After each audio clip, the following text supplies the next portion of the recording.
je vais demander à Lisa et David de venir témoigner.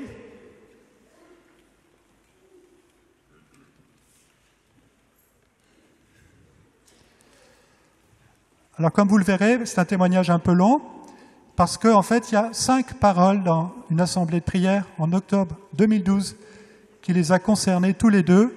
Le Seigneur est venu à leur aide alors qu'ils étaient dans une grande détresse. Merci. Bonsoir.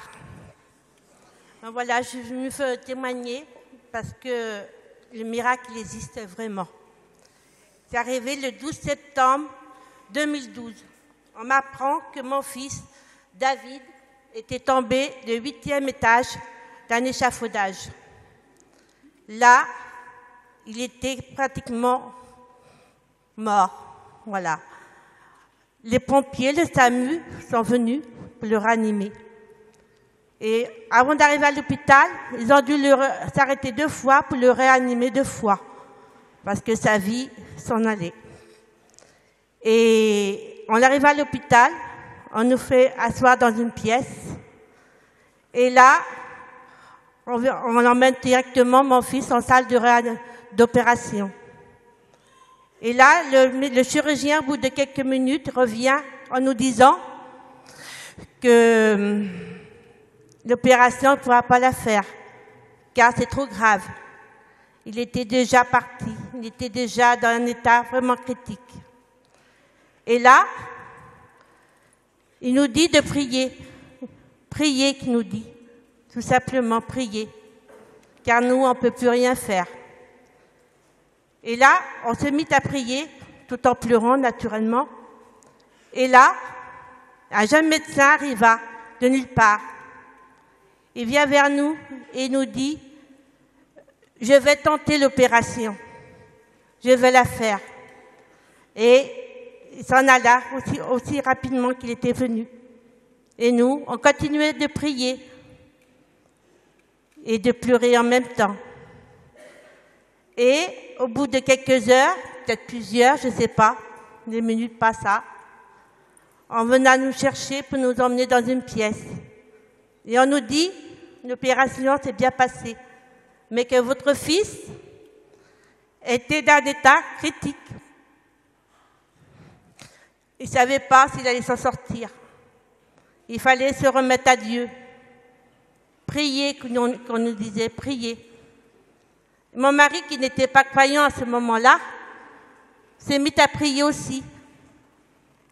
Et la famille qui était là priait tous.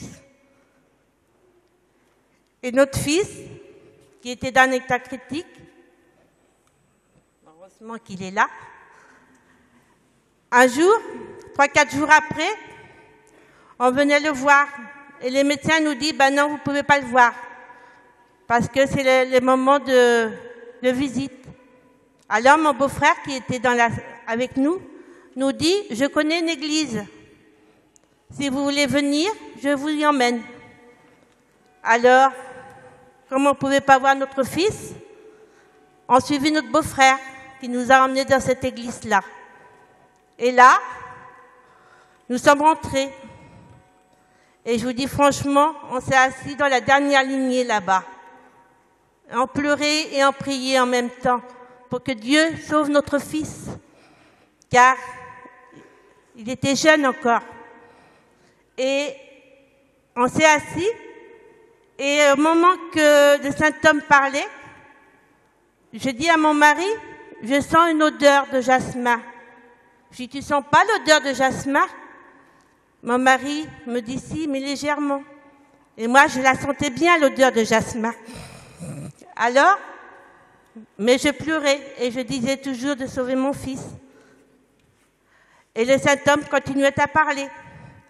Et moi, au bout de quelques minutes, je sentis sur ma joue gauche quelque chose qui me frôlait. Et là, je me demandais qu'est-ce qui se passait. Alors, avec ma main, je faisais ça, je repoussais. Et quelques minutes après, ça recommençait. Quelque chose revenait frotter sur ma joue gauche. Alors, j'ai dit à mon mari, c'est bizarre, il y a quelque chose qui me gêne sur la joue gauche. Alors, mon mari me dit, c'est nerveux, c'est normal. Mais on ne comprenait toujours pas, parce qu'on ne connaissait pas encore. Oui, avec les paroles du sacrement. Et alors, le saint homme continuait à parler. Et alors, je précise donc, le saint homme, c'est les paroles de connaissance. Merci. Voilà. Bon, alors, donc, vous voyez, hein, il y a eu cette odeur de parfum. Il y a une parole de connaissance qui a dit qu'une personne avait ressenti du parfum dans l'église, et ensuite, elle a senti donc que le Seigneur lui caressait la joue, et une autre parole a dit que le Seigneur touchait la joue d'une personne, mais elle ne comprenait pas vraiment les paroles, donc elle ne voyait pas le rapport entre les deux. Elle n'a compris qu'après. voilà. Parce que moi, je pleurais, et je ne comprenais toujours pas. C'était pour moi, le Dieu a passé vers moi. Et je me dis, j'attendais quelques paroles en disant, il y a une famille qui est rentrée dans l'église, et là, il y a son fils qui était dans un état critique, vraiment grave. Et il nous dit, et cette famille-là, sachez que votre fils va s'en sortir, mais que ça sera très lent. Et alors, moi, je ne comprenais toujours pas. Il me dit, ça sera très lent. Et quelques minutes après, il dit, il y a une dame dans l'église, elle tombe plusieurs fois par mois, souvent des malaises, et elle tombe par terre. Ben, sachez que cette personne-là ne tombera plus. Ben, naturellement, j'avais des malaises 2 fois par mois. Les pompiers venaient me chercher, m'emmenaient à l'hôpital, parce que mes malaises durent très longtemps. Je ne suis plus retombée. Ensuite, le saint homme disait, il y a une dame qui fait souvent des migraines et elle a des orties dans la tête. Et je n'ai toujours pas compris. Cette personne-là n'aura plus de migraine et elle va guérir de ses orties. Oui, des orties dans la tête. Mon médecin, mon neurologue, il m'avait dit que j'avais des petits trous dans la tête et qu'il ne pouvait rien faire. Un jour, j'ai demandé s'il y avait une opération. Il m'a dit non. Il m'a dit, vous s'en irez comme ça. Et j'ai passé 2 IRM.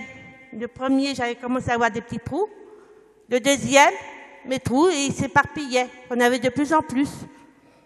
Et il ne pouvait rien faire pour moi.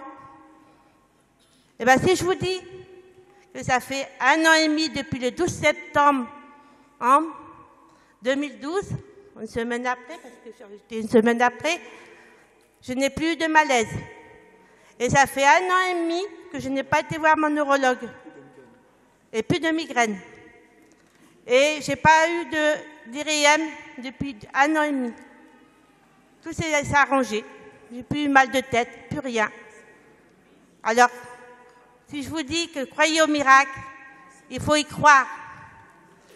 Jésus est là, il est avec nous et nous protège. Amen.